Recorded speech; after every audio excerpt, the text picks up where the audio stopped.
ভালো খারাপ জানি না বাপু, আমি জাস্ট আমার এক্সপিরিয়েন্সটা শেয়ার করছি। এই 26 ডিসেম্বর গেছিলাম রিসর্ট ইচ্ছে কুটির মঙ্গলগঞ্জ। রিসর্টের এরিয়াটা খুবই ছোট আর রুম সংখ্যা অনেক বেশি। 11টায় চেক ইন টাইম থাকলেও রুম পেতে পেতে 12টা বেজে গেল। 25শে ডিসেম্বর গেছে আগের দিন, তাই এই ব্যাপারটাকে কনসিডার করাই যায়। রুমে গিয়ে একটু ফ্রেশ হয়ে চলে আসলাম বিভূতিভূষণ ওয়াইল্ড লাইফ স্যানিচুরিটা দেখতে। রিসর্টের থেকে 5 মিনিটের হাঁটা পথ আর 10 টাকা দিয়ে নৌকো করে নদীটা পার হতে হয়। জঙ্গলের ভিতর ঢোকা যায় না, বাইরে দিয়ে পুরো হেঁটে ঘুরতে হয়, প্রায় 2-2.5 ঘন্টা সময় লাগে। জঙ্গলের মাঝামাঝি এই মিনি জুটা আছে যেখানে নানা রকম পাখি ঠাকি আছে, খুব মজা লাগবে। আমি ফুডি মানুষ, জঙ্গলের মধ্যে এরকম গরম গরম ঘটি গরম পেয়ে আমাকে আর দেখে কি। আর কিছু দেখতে পাও চাই না পাও, ভর্তি ভর্তি এখানে হরিণ দেখতে পাবে। দম কাহিল হয়ে গেছিল, তাই একটু আখের রস খেয়ে নিলাম। আর এটাই হচ্ছে সেই নীলকুঠি যেটা নিয়ে এত বড় হাইপ। যত্নের অভাবে যেটা দিনে দিনে একেবারে ধ্বংসস্তূপে পরিণত হচ্ছে। স্থানীয় অথরিটি কয়েকটা পোস্টার লাগানো ছাড়া আর কিছুই করছেন না এখানে। খুবই দুঃখজনক।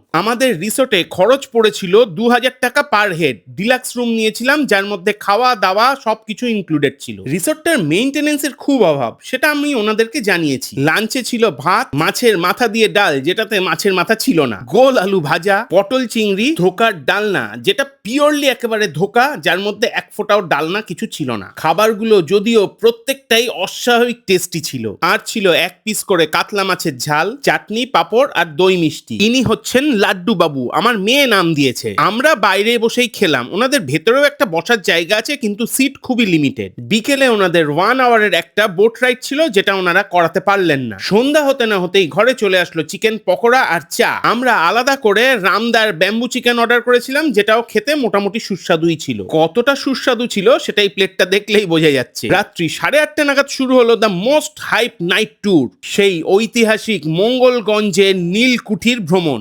ভালো ফিলিংস, কিন্তু যেরকম প্রমোশন করা হয়েছে জিনিসটা সেরকম নয়। রাত্রে ছিল ফ্রাইড রাইস আর চিকেন কষা, খুবই সুস্বাদু ছিল খেতে। এই দেখুন ঘরের দেয়ালে পানের পিক।